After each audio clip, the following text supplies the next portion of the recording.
MP में photo वाली सियासत, अपराधियों के साथ नेताओं की तस्वीर, कांग्रेस बीजेपी दोनों ने जारी की फोटो। शिकारियों को किसका संरक्षण? राधौगढ़ किले से दिग्विजय सिंह से जुड़े हुए लोग, जिनकी आदत इस प्रकार की आज से नहीं, लगातार इस काम को वो करते आए हैं, इनके संरक्षण में उनको हमेशा से इस प्रकार का संरक्षण मिला है। इसलिए इस बात की भी जांच होनी चाहिए कि दिग्विजय सिंह जी का इन आरोपियों के साथ क्या संबंध है। गुना कांड पर सियासी पारा पहले ही हाई था, लेकिन वीडी शर्मा के इस बयान ने पूरे मामले को, शिकारियों को किसका संरक्षण है, इस तरफ मोड़ दिया। और इसके बाद शुरू हुई गुना कांड पर फोटो वाली सियासत।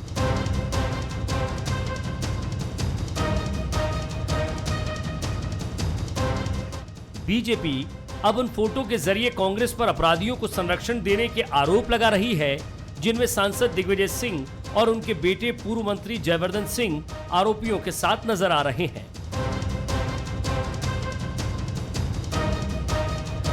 मंत्री महेंद्र सिंह सिसोदिया ऐसी ही फोटो के साथ सामने आए और कांग्रेस पर एक के बाद एक आरोप लगाए। दिग्विजय सिंह जी का अपना एक कद है और उस कद के आधार पर वहाँ रावगढ़ विधानसभा में कोई डिस्टर्बेंस नहीं होता था, किंतु धीरे धीरे करके प्याज की परतों की तरह सारी उनकी गतिविधियाँ, उनके परिवार की गतिविधियाँ धीरे धीरे करके जनता के सामने आ रही है। चाहे मंगल सिंह गुर्जर का कांड हो, चाहे पंडित दुबे के घर में घुस के मारने का कांड हो, हर कांड के पीछे अगर कोई है तो रावगढ़ किले का परिवार है। जिस प्रकार से दिग्विजय सिंह जी और जयवर्धन सिंह जी के साथ चित्र आ रहे हैं, कुछ भाजपा नेताओं का आप जो बात कर रहे हो वो एक कार्यक्रम का, एक समारोह का चित्र था। उसमें कोई व्यक्ति दूर खड़ा हुआ है, उससे ये सिद्ध नहीं होता उसका परिचय, लेकिन कोई गलवैयाँ कर रहा है, गले में हाथ डाल के घूम रहा है, कोई उनके साथ इबादत कर रहा है, पूजा कर रहा है, भोजन कर रहा है, तो ये चीज़ें दिखाई देती हैं। ये तासीर देखिए, आप तस्वीर मत देखिए, ये तासीर का विषय है। और दिग्विजय सिंह जी की तासीर है अपराधियों का समर्थन करना, आतंकवादियों को जी कहना, साहब कहना। पिक्चर पॉलिटिक्स के मामले में कांग्रेस भी पीछे नहीं है। भले ही वीडी शर्मा ने पहले ये आरोप लगाए हों कि दिग्विजय सिंह के संबंध आरोपियों से हैं, लेकिन सोमवार को कांग्रेस ने अपराधियों के साथ बीजेपी नेताओं की फोटो जारी की थी और ये साबित करना चाहा कि अपराधियों को बीजेपी नेताओं का संरक्षण था। हमारी मांग है, जो जो लोग हथियार कहाँ से आए, शिकार कब से हो रहा है, कौन कौन शिकार करा रहा है, हर त्योहार पे, हर किसी छोटे मोटे कार्यक्रम पे वहाँ के जो कुछ लोग हैं, सामंत लोग, ये सिसोदिया जी हैं, ये लगातार क्यों उसको संरक्षण दे रहे हैं? सिंधिया जी के साथ सिंधिया जी क्यों उसको पार्टी में शामिल कर रहे हैं? ये सब इसकी हमारी जांच है, उच्च स्तरीय न्यायिक जांच हो। राजनीतिक विश्लेषकों का मानना है, चूंकि घटना दिग्विजय सिंह के क्षेत्र से जुड़ी है, ऐसे में वो बीजेपी के निशाने पर रहेंगे। लेकिन आरोपियों के साथ दिग्विजय सिंह और बीजेपी नेताओं की फोटो सामने आने पर कई सवाल खड़े हो रहे हैं कि क्या इतने संवेदनशील मामले में नेताओं की फोटो को आधार बनाकर गंभीर आरोप लगाना कहां तक ठीक है? जनप्रतिनिधि के तौर पर एक नेता कई लोगों से मुलाकात करता है, ऐसे में क्या किसी के गुनाहों को उन नेताओं से जोड़कर देखा जाना चाहिए? ऐसे कई सवाल हैं। बीजेपी और कांग्रेस दोनों को इन पर विचार करने की जरूरत है। नमस्कार, मैं हूं शरद द्विवेदी और हमारा आज का मुद्दा है एमपी में पिक्चर पॉलिटिक्स। पॉलिटिक्स तो साहब अब जिन जिन चीज़ों पर होने लगी है, कई बार पॉलिटिक्स भी किनारे खड़ी होकर अगर उसका शरीर और उसकी आत्मा है या होती तो वो भी दुखी होती कि कहाँ ले आए हैं मुझे। अभी बीते कुछ वर्षों में ये एक बड़ी ज़बरदस्त और बड़ी जल्दी हवा में तैरने वाली एक सियासत पैदा हुई है। कोई भी अपराध घटता है और जाहिर तौर पर ये दौर राजनीति के उस मैं पतन तो नहीं कहूँगा, लेकिन राजनीति का ये वो दौर है कि जब समाज के सामाजिक और असामाजिक दोनों तत्व, बल्कि सामाजिक कई बार थोड़ा पीछे खिसक जाते हैं, लेकिन असामाजिक तत्व जो हैं वो राजनेताओं से दोस्ती रखने के लिए सबसे ज़्यादा लालायित रहते हैं। और जिस तरह से हम लोग पहले देखते थे कि वो टेंट और तंबू लगाकर आयुर्वेदिक औषधि बेचने वाले दारा सिंह के साथ अपनी फ़ोटो लगाकर रखते थे, या धर्मेंद्र साहब के साथ अपनी फ़ोटो लगा कर रखते थे। मुंबई फिल्म जगत में जाकर वो कहीं ना कहीं जो फ़ोटो मिलजुल कर जैसे भी हासिल कर लेते थे, उस फ़ोटो के सहारे वो अपनी दुकान चलाते थे। अब इस दौर में आप देखेंगे तो जितने भी इस तरह के तुर्रम खां हैं, उनके घर अगर आप गलती से या ऑफिस चले गए तो वहाँ आपको इनकी दांत निकाले हुए, और जिस नेता की वो भले ही ऊबा हुआ झुंझलाया हुआ खड़ा है कि उसको कहीं पकड़ के, क्योंकि अब सेल्फी ने अब सब कुछ बड़ा आसान कर दिया, भाई साहब 2 मिनट, भाई साहब तो भाई साहब कैद हो गए और मिल गया मौका। अगर आप पक्ष में हैं तो विपक्ष को मिल गया, और अगर आप विपक्ष में हैं तो पक्ष को मिल गया। ये देखिए ये खड़ा हुआ है, ये खड़ा है, ये देखिए ये वही है जिस वजह से हत्याकांड का अभियुक्त है। इससे हम क्या साबित करना चाहते हैं? दोनों ही दल ऐसे जुट जाते हैं एक दूसरे के ऊपर, जिस तरह से गुनाह का कांड हुआ। आखिर जब हम ये बात करते हैं कि धर्म का कोई आतंकवाद से रिश्ता नहीं है, जो आतंकी गतिविधियों में लिप्त लोग हैं, दरअसल ये उनकी मानसिकता का आतंकवाद है। किसी धर्म ने कभी ये नहीं कहा कि आतंकवादी होकर दूसरों की जान लेकर आप आगे बढ़िए। इसी तरह से क्या कोई राजनेता कभी इस तरह से इस फितरत के साथ राजनीति कर सकता है? अंडरवर्ल्ड से कुछ लोग आए हैं राजनीति में, लेकिन उनका क्या हश्र हुआ है ये हम सब ने देखा है।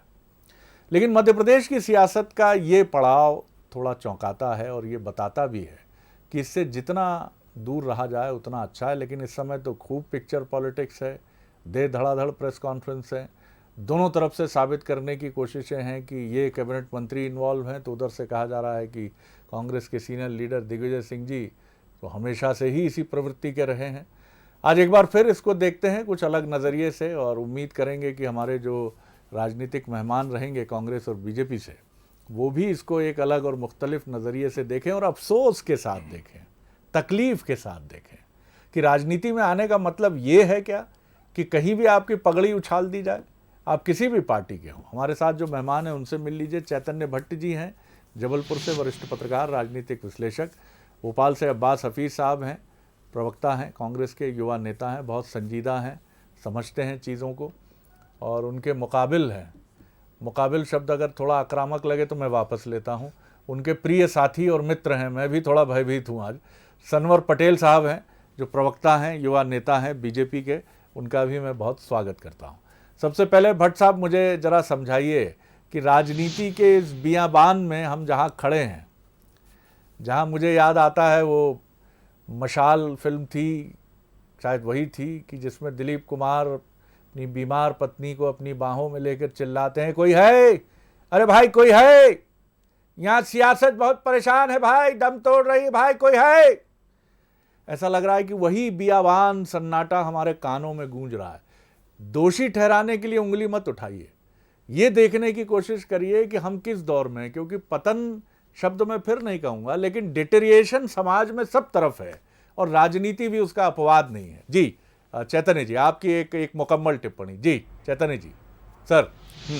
जी देखिए शरद जी, जो आप पतन शब्द का इस्तेमाल नहीं कर रहे हैं बार बार, मुझे लगता है कि शब्द का निश्चित तौर पे इस्तेमाल करना चाहिए, क्योंकि राजनीति का जो हम चेहरा देख रहे हैं पिछले कई वर्षों से, वो लोगों को इस बात के लिए सोचने के लिए मजबूर करता है कि हम अपने कैसे जनप्रतिनिधि विधानसभाओं में या लोकसभा में या राजनीति में भेज रहे हैं।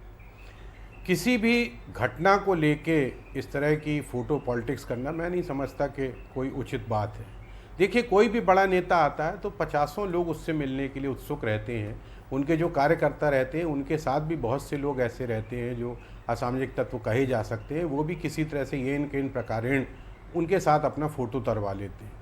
और वो इसलिए उतरवा लेते हैं ताकि भविष्य में वो जिला प्रशासन पे या पुलिस पे दबाव बना सकें कि देखो साहब, मेरे इनसे इतने गहरे ताल्लुकात हैं, जबकि वो नेता उसको जानता नहीं है, चाहे वो दिग्विजय सिंह ही हो, चाहे भारतीय जनता पार्टी का कोई मंत्री हो। ये एक बहुत ही, मुझे लगता है कि बहुत निचले स्तर की राजनीति हो रही है। गुना में जो कुछ भी हुआ वो बहुत ही दुखद है। 3 पुलिसकर्मियों की गोली मार के हत्या कर दी गई। अब जहाँ तक सवाल संरक्षण का है, तो अगर फ़ोटो ही संरक्षण है तो फिर तो 50 लोगों के फ़ोटो रहते हैं नेताओं के साथ। अगर संरक्षण का कोई सबूत है कभी दिग्विजय सिंह ने किसी थानेदार को फ़ोन किया हो या प्रशासन पर दबाव डाला हो, उनके घर आना जाना हो, तब तो समझ में आता है। ऐसे ही भारतीय जनता पार्टी के नेता का है, क्योंकि वो सत्ता में है तो बहुत से लोग हैं जो उनके साथ फ़ोटो खिंचवाना चाहते हैं, लेकिन इसका मतलब ये नहीं कि वो उनको संरक्षण दे रहे हैं। गुना में जो कुछ भी घटना हुई है, अगर भारतीय जनता पार्टी आरोप लगा रही है कि इनका संरक्षण था और बहुत लंबे समय से इस तरह के अवैध शिकार चल रहे थे, तो भाई भारतीय जनता पार्टी की तो सरकार है, उसने अभी तक कोई कार्यवाही क्यों नहीं की? लंबे समय से अगर वहाँ पे इस तरह काले हिरणों का और मोरों का शिकार हो रही है तो दोनों वर्जित माने जाते हैं, इनका शिकार नहीं किया जा सकता है। उसके बाद भी अगर शिकार हो रहे थे तो वहाँ का जिला प्रशासन या पुलिस प्रशासन क्या कर रही थी? ऐसे लोगों को क्यों नहीं उनने चिन्हित किया जो इस तरह के रात के अंधेरे में शिकार करते हैं? तो ये भी एक बहुत बड़ा सवाल है कि आप प्रशासन की कमजोरी का ठीकरा जो है वो नेताओं के सिर पे फोड़ेंगे, चाहे दोनों पार्टी को, कोई मेरा ये किसी एक पार्टी से मतलब नहीं है, दोनों पार्टी एक दूसरे पर जो आरोप प्रत्यारोप, और तत्काल में जैसे ही घटना हो उसी समय बीडी शर्मा ने एकदम से दिग्विजय सिंह पे आरोप लगा दिया कि ये दिग्विजय सिंह के संरक्षण में चल रहा है। अरे भाई, किसी के भी संरक्षण में चल रहा है तो आपकी सरकार क्या कर रही है? अगर वो संरक्षण दे रहे हैं तो उन पर कार्यवाही करना चाहिए ना, उन पर भी FIR दर्ज होना चाहिए, लेकिन ये सब होता नहीं है। तो ये एक मतलब मुझे लगता है कि पतन शब्द आप बिल्कुल अब उपयोग कीजिए, मैं तो बिल्कुल करूँगा। जी बिल्कुल, आप स्वतंत्र हैं चैतन्य जी, और मेरी चेतना पता नहीं क्यों अभी पतन तक आने तक ठहर रही है, ठिठक रही है, और जिस दिन वहाँ पहुँचेगी तो मैं भी आपकी तरह बेहिचक इस शब्द का इस्तेमाल करूँगा। लेकिन आपने बड़े मौजूद सवाल खड़े किए हैं कि आखिर इस मसले पर त्वरित कार्रवाई हुई है। हालांकि मुख्यमंत्री शिवराज सिंह चौहान ने कोई भी टीका टिप्पणी नहीं की है, उन्होंने कुछ भी नहीं कहा, कोई राजनीतिक बयानबाजी नहीं की। उन्होंने सिर्फ ये कहा मैं बहुत दुखी हूँ, पीड़ित हूँ शहादत से अपने जाबाज पुलिसकर्मियों की, और हम इसका जवाब बहुत माकूल तरीके से देंगे, और पुलिस ने उसका जवाब बहुत ताकत से दिया है। लेकिन उसकी तारीफ़ करना और मुसीबत है कि साहब अगर कांग्रेस कह दे कि सरकार की इस कार्रवाई ने एक मैसेज दिया है और हम कहते हैं अच्छा काम है लेकिन आगे और मजबूती से काम करिए, ये भी नहीं है। यानी अब है क्या? दोषदर्शिता, सिनिसिज्म, सिर्फ बुराई देखना है साहब, पक्ष को भी विपक्ष को भी। सनवर साहब, आप क्या कहेंगे? थोड़ा आज जरा दायरे से निकलिएगा, उन हदों से बाहर निकलिएगा, थोड़ा वो फैज़ साहब का शेर याद रखिएगा, उनका जो काम है वो अहले सियासत जाने, अपना पैगाम मोहब्बत है जहां तक पहुंचे। जी बेशक बेशक शरद जी, जब आप बैठते हैं तो निश्चित रूप से बातें जो है वो दिलों से ही निकलती है। देखिए, मैं बताना चाहता हूँ जिस प्रकार का दुर्दांत घटनाक्रम घटा, और उस दुर्दांत घटनाक्रम के बाद ये देखने में आया है कि आज के माहौल में जब कानून का राज हो, जब 100 नंबर डायल करो तो 5 मिनट में गाड़ी पहुंच जाती है, ऐसे माहौल में जब अपराध समाप्ति की ओर, ऐसे माहौल में जब पीहड़ से डकैत खत्म हो गए, नक्सलेट खत्म हो गया, ऐसे माहौल में क्या कोई अपराधी इस प्रकार का दुस्साहस कर सकता है? वो भी शिकारी टाइप के लोग, कि वो आपके पुलिस जवानों पर गोली चलाएंगे, उनको जान से मार देंगे। तो ये जब जिस बात को आप लेकर बैठे, बहुत अच्छा आपने सवाल उठाया है, लेकिन यहाँ पर जो सम्माननीय प्रदेश अध्यक्ष जी विष्णुदत्त शर्मा जी ने कहा है, स्वाभाविक रूप से जब हम किसी क्षेत्र विशेष की बात करते हैं तो उससे वहां के कोई बड़े अगर नेता हैं, 2-3 बार के मुख्यमंत्री रहे हो, तो निश्चित रूप से उस क्षेत्र से उनका नाम जुड़ता है। तो और जब किले से लगा हुआ कोई गांव हो और किसी की नजदीकियां हो तो स्वाभाविक रूप से ये नाम जुड़ता है कि भाई इतना दुस्साहस कैसे, इतना दुस्साहस कैसे कि आप पुलिस के जवानों पर, पुलिस के अधिकारियों के प्राण पखेरु उड़ा देंगे। तो इसलिए ये उनका बयान है कि अगर इसके पीछे किसी का सुरक्षण है तो उसकी जांच होना चाहिए। उन्होंने ये नहीं कहा कि आप आरोपी हो वहां पर FIR कर रहे हैं, उन्होंने कहा है कि ये इतना दुस्साहस कैसे, अगर इतना दुस्साहस है तो निश्चित रूप से किसी न किसी का सुरक्षण है। और सुरक्षण किसका हो सकता है? राघोगढ़ से किसका नाम जुड़ा है? राघोगढ़ के राजा कौन है? वहां के कौन जनप्रतिनिधि जो 10 साल तक मुख्यमंत्री रहे हैं? वहां वर्तमान में विधायक कौन है? तो निश्चित रूप से कहीं ना कहीं दिग्विजय सिंह साहब की तरफ ये बात जाती है कि निश्चित रूप से उनका कहीं ना कहीं संरक्षण है। और उसके बाद ये फोटो के कारण से बात नहीं है कि फोटो है तो आरोप लगे, ये राघोगढ़ है और राघोगढ़ किले से लगा हुआ गांव है, और इस प्रकार का दुस्साहस है साथ में, इस कारण से ये आरोप है। और साथ में फिर फोटो उसकी पुष्टि करते हैं, जिस प्रकार के फोटो आए हैं वो इस बात की पुष्टि करते हैं। तो फोटो के कारण से आरोप नहीं लगे, आरोप लगे हैं दुस्साहस के कारण से, और वो दुस्साहसी लोग कहाँ के रहने वाले हैं उस कारण से, उनके पास इतना हथियार कहां से आया? इस कारण से। क्या आप जी, ये शरद जी, कहना चाह रहे हैं सनवर साहब कि हर दुस्साहसी आरोपी या अपराधी किसी न किसी राजनेता के संरक्षण में ही दुस्साहस और अपराध की तरफ प्रवृत्त होता है? नहीं शरद जी, जिस प्रकार का घटनाक्रम घटा है, कल मैं कहीं किसी के साथ बैठा था तो इस प्रकार से 3-3 लोगों का सामूहिक रूप से पुलिस प्रशासन के अधिकारियों की इस प्रकार से दुर्दंत हत्या करना, वो तो शहीद हुए। ये 1972 के बाद की पहली घटना है, इतना बड़े लेवल पर। तो निश्चित रूप तौर से पर बहुत गंभीर घटना है जी। इस प्रकार का दुर्दांत अगर केस होगा और कोई पर्टिकुलर एरिया में कोई वहां बड़े नेता रहते हों, उनके घर के पीछे या उनके किले के पास के गांव में इस प्रकार के हथियार इकट्ठे करने का मामला होगा तो निश्चित रूप से संरक्षण के आरोप तो लगेंगे। चलिए मैं जवाब लेता हूं। अब्बास हफीज साहब, आप क्या कहेंगे? जो पटेल साहब ने कहा शरद जी, मुझे लगता है कि बड़ा उन्होंने आसान कर दिया है अब गुनाहों को जो है परिभाषित करना या आरोपियों के तार जो है जोड़ना। क्या बुधनी के अंदर जितनी घटनाएं घटी हैं शिवराज जी के संरक्षण में कहा जाए उसको? क्या दतिया और डबरा में जितनी घटनाएं घट रही हैं क्या उनको नरोत्तम मिश्रा जी के संरक्षण में कहा जाएगा?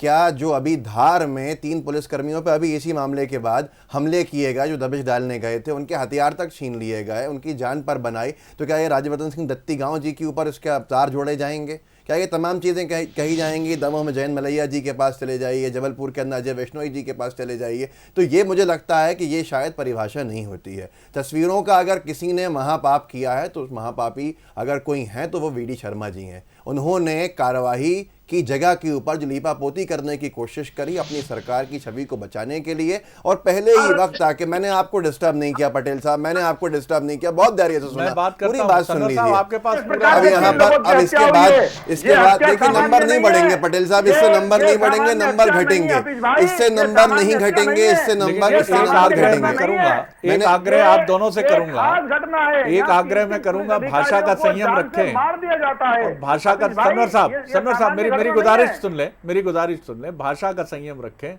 जिस शब्द का अब्बास साहब आपने इस्तेमाल किया, मेरे ख्याल से एकदम से हम यहाँ बैठ के कोई निर्णायक तौर पर कोई ऐसा शब्द ना कह दें जो शालीनता की सीमाओं को लांघे। बोल लीजिए, चलिए आप बोल लीजिए। बात करने हमने नहीं कहा, दिग्विजय सिंह साहब का रिकॉर्ड हमने अभी उल्लेख नहीं किया, किस प्रकार से उन्होंने हाफिज सईद को शहीद साहब का, किस प्रकार से उन्होंने ओसामा बिन लादेन को विषय नहीं है, आज का विषय नहीं। मैं इसका जवाब दे सकता हूँ रविशंकर प्रसाद जी और संबित पात्रा जी के बाद से, लेकिन मैं आज मुद्दे के ऊपर बात करने का आपसे आग्रह करूंगा। आप सुन लीजिए, आपकी बात आ गई सर, आपकी बात रिकॉर्ड पे आ गई, पार्टी के अंदर पैमाना है, बात रिकॉर्ड पे आ गई जी, हल्की बात करना है तो ये आपकी पार्टी में अगर पैमाना है, अब्बास हफीज साहब, अगर हम इसको पाप मान रहे हैं तो मैंने उसी परिप्रेक्ष्य में कोई बात कही है जो कोई इस तरह का शब्द नहीं है। पटेल साहब, अगर आपको ये विधानसभा नहीं है, इसलिए मैं ये नहीं कह सकता कि अगर आपको बर्बाद करना है और इससे आपके नंबर बढ़ेंगे, मेरी आवाज को बढ़ाने से बढ़ा लीजिए नंबर आपने जी, जो हल्की आप बात अगर होगी, समय तो हुई हल्की बात नहीं है, इनकी बात गंभीर है, सुनिएगा आप इनकी बात। उस शब्द के लिए मैंने भी आग्रह किया है, आग्रह ही मैं आपसे कर सकता हूं, इनसे कर सकता हूं, और उन्होंने उनके मौन ने सहमति दी है। सर साहब सुन लीजिए, मेरी गुजारिश है जी। रात दिन दिग्विजय सिंह जी को अपशब्द कहने वाले हमें बताएंगे शरद जी कि ये क्या सही है और क्या गलत है। खैर, आज की तारीख के अंदर जो बात हो रही है, तस्वीरों की अगर बात की जाए, या तो हम इसको पाप माने ही नहीं, जिस तरह से काम किया जा रहा है कि राजनीति के अंदर तस्वीरबाजी हो रही है तो फिर कोई मसला ही नहीं है, बात खत्म हो जाती है। लेकिन आज एक तस्वीरों की भी ज़रा सा आप समझिए महत्वता क्या है। किसी की सड़क चलते तस्वीर होती है, किसी की कार्यक्रमों में तस्वीर होती है भीड़ के साथ, पर डाइनिंग टेबल के ऊपर बैठ के खाना खाते हुए 2 ही लोग हैं, एक माननीय मंत्री जी हैं भाजपा की सरकार के और दूसरा वो शिकार का आरोपी है जिसका एनकाउंटर किया गया है। उसी तरह की और तस्वीरें हैं, डाइनिंग टेबल पे घर में कौन साथ में खाना खिलाता है, ये तस्वीरें तो कहीं नहीं आ सकती। मुझे लगता है सिंधिया समर्थक मंत्री को फंसाने की जो साजिश चली गई है उस सब का हिस्सा है ये सब लोग जो हैं, वो तमाम लोग इस तरह के काम कर रहे हैं जिससे कि सिंधिया समर्थक जो है वो कमजोर हो जाए। तो ये सरफटब्बल के हालात भाजपा में है। लेकिन आज की तारीख के अंदर अगर आप सार्वजनिक जीवन की बात करें तो ऐसे न जाने कितने लोगों की तस्वीरें कितनी जगह पे सड़क पे होती हैं, पर यह बात शुरू कहाँ की गई। और मैंने कहा सड़क पे तस्वीर होना और डाइनिंग टेबल पर तस्वीर होने में अंतर है, लेकिन किसने शुरू किया ये काम? सरकार का काम। हमने तो एक और बात कही है, उससे क्यों बीजेपी पीछे हट गई है? आखिर किसने रोका है?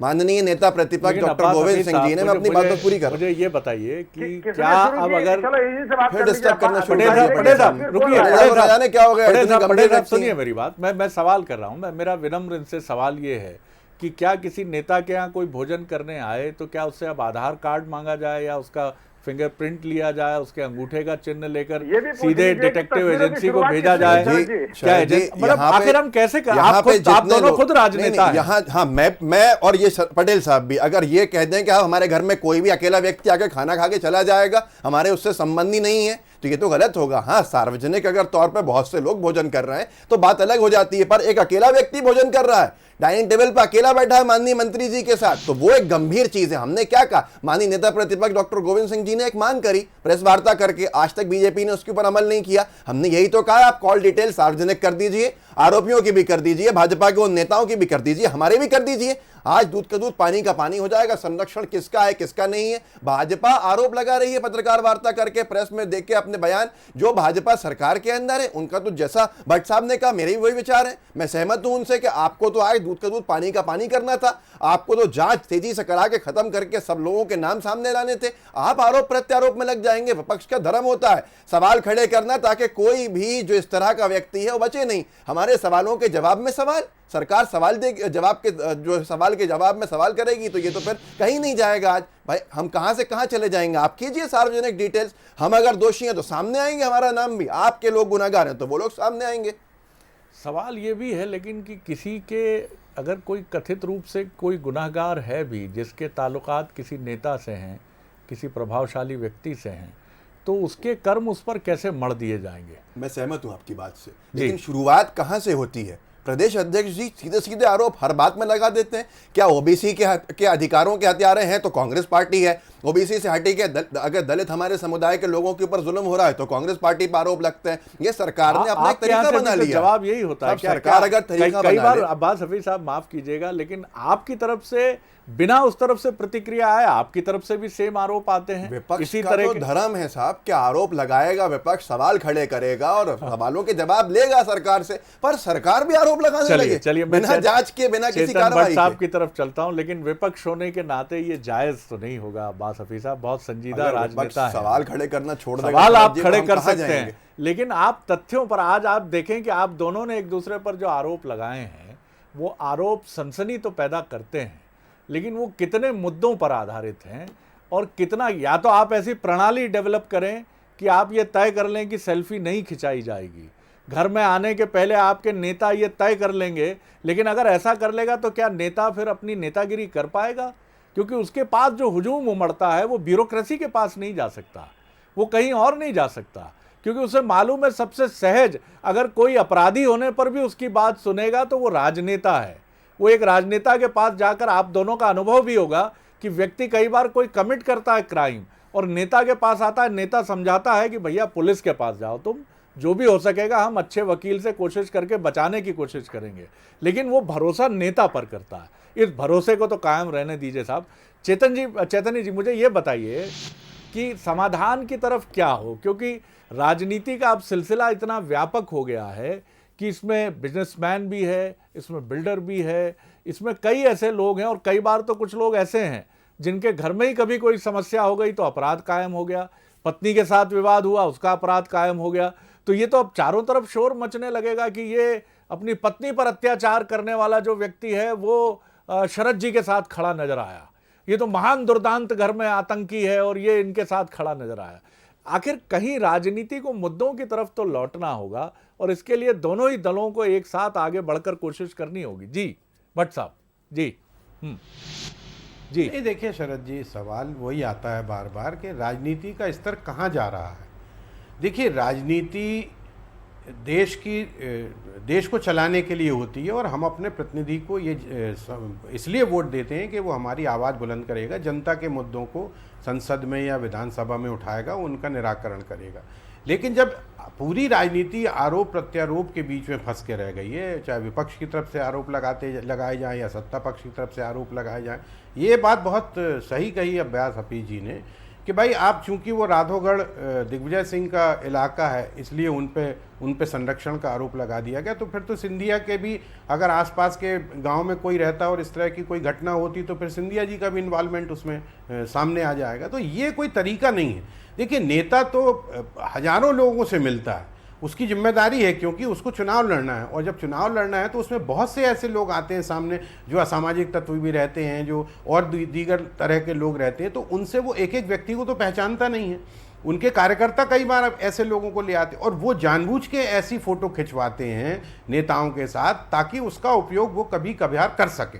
लेकिन उसको लेके अगर आप इस तरह की राजनीति करेंगे कि इनका संरक्षण है, हम तो कहते हैं कि भाई जिसका भी संरक्षण है उसको तत्काल में सजा दिए जाए ना। आप उनका नाम सामने क्यों नहीं लाते? अगर संरक्षण इतने लंबे समय से चल रहा है, 15 साल से 17 साल से चल रहा है, लोगों को, शिकारियों को संरक्षण दे रहे हैं दिग्विजय सिंह, तो दिग्विजय सिंह को तो अब तक कम से कम 10 बार अंदर हो जाना चाहिए था। लेकिन वो चीज़ होती नहीं है, सिर्फ आरोप प्रत्यारोप, टीवी बहस, अखबार, ये इन सब चीज़ों तक सीमित रहती है वो चीज़। एक बहुत बड़ी घटना है, शिकारी अगर वहाँ लंबे समय से शिकार कर रहे हैं तो उन पे कार्यवाही क्यों नहीं हुई? ये बार बार प्रशासन के सामने और पुलिस के सामने सवाल आता है। दूसरी बात कि आपने तीनों अपराधियों का एनकाउंटर कर दिया, उनको पकड़ते उनसे पूछते कि आपके किससे किससे संबंध है, तो पता लगता कि वास्तव में संबंध किससे हैं। तो ये भी एक तरीका है कि अपनी बात छुपाने का, कि एनकाउंटर कर दिया। अभी तक तो कभी एनकाउंटर मध्य प्रदेश में होता नहीं था, लेकिन अब जब से उत्तर प्रदेश में एनकाउंटर शुरू हो गया तब से यहाँ पे भी वही व्यवस्था हो गई। अगर सब हर चीज़ का तत्काल में निराकरण होने का तो फिर अदालतों की ज़रूरत नहीं है। लोगों को आप पकड़ो, उनसे पूछो कि आपको किसका संरक्षण, तो उनके रिकॉर्ड निकलवाओ, उनसे ये सारी चीजें होना चाहिए, लेकिन वो संभव हो नहीं पा रहा आज की राजनीति में। हर चीज़ आप देखें अगर तो बहुत सारे सवाल तो निश्चित तौर पर खड़े होते हैं, लेकिन एक सवाल ये भी है कि सख्त से सख्त कार्रवाई की बात जब हम करते हैं तो निश्चित तौर पर वो कार्रवाई वैधानिक ढांचे के भीतर होनी चाहिए, लेकिन इतनी सख्त ज़रूर होनी चाहिए कि मैसेज जाना चाहिए। ये आज का दौर, ये हम सबको मानना पड़ेगा, चाहे कोई भी फील्ड हो, कोई भी काम हो, चाहे वो राजनीति हो, पत्रकारिता हो, चिकित्सा हो, कोई भी क्षेत्र हो, कोई भी ऐसा क्षेत्र नहीं है आज जो सवालों के दायरे से बाहर है। लेकिन एक चीज़ का ध्यान रखना पड़ेगा कि जैसे हम पत्रकारिता में कहते हैं कि एक पत्रकार पर उंगली उठती है तो उसको पूरी पत्रकारिता पर थोप दिया जाता है। सब पत्रकार एक जैसे हो गए हैं, सारे लोग एक जैसे हैं साहब, यही चल रहा है देश में। ऐसे ही राजनेता है। हमारा जो भी प्रोफेशन है वो दरअसल एक हवेली की तरह है। उस हवेली का एक ही नाम है, पॉलिटिक्स, सियासत। सियासत के उस घर में बीजेपी भी रहती है, कांग्रेस भी रहती है, आम आदमी पार्टी भी रहती है, तृणमूल कांग्रेस भी रहती है, उसमें AIDMK भी रहती है, उसमें मार्क्सवादी कम्युनिस्ट पार्टी भी रहती है, और उसका एक ही चेहरा है, सियासत। और अगर वहाँ से कोई शब्द बाहर निकलता है जो चिंता पैदा करता है तो लोग कहते हैं सब एक जैसे, सारे राजनेता एक जैसे। ये दिख जरूर रहे हैं। आपको ये ध्यान रखना पड़ेगा कि पगड़ी अगर किसी एक की उछली है तो पगड़ी सबकी उछली है, और सबकी पगड़ी उछालना कोई अच्छी बात नहीं है सर। पगड़ी सबकी है, पगड़ी संभाल जट्टा, इसीलिए कहा गया है। पगड़ी संभाल कर रखिए सर, खूब लड़िए, मुद्दों पर लड़िए, बहस करिए। जैसा भट्ट साहब कह रहे थे, तथ्य है, माफ कीजिएगा, लालू जी गए ही, जो आरोप उन पर लगे, जिसको जहां जाना है, तथ्य है, कानून है, आप लेकर आइए प्रमाण, भेज दीजिए जहां भेजना हो, क्योंकि कानून तो अपना काम करेगा। Law will take its on course. जो भी नेता दोषी है वो उसको उसका परिणाम भुगतना पड़ेगा, लेकिन उसके पहले आप सबका सम्मान है। दुश्मनी जम कर करो लेकिन ये गुंजाइश रहे, जब भी हम दोस्त बने शर्मिंदा ना हो। मिलिए जुलिए साहब एक दूसरे को, क्यों शोले निकलती आंखें हैं। बहुत शुक्रिया अब्बास हफीज साहब, और शुक्रिया सनवर पटेल साहब, बहुत धन्यवाद चैतन्य भट्ट साहब। आगे देखिए छत्तीसगढ़ आज का मुद्दा, 50 पार, टिकट से बाहर। नमस्कार।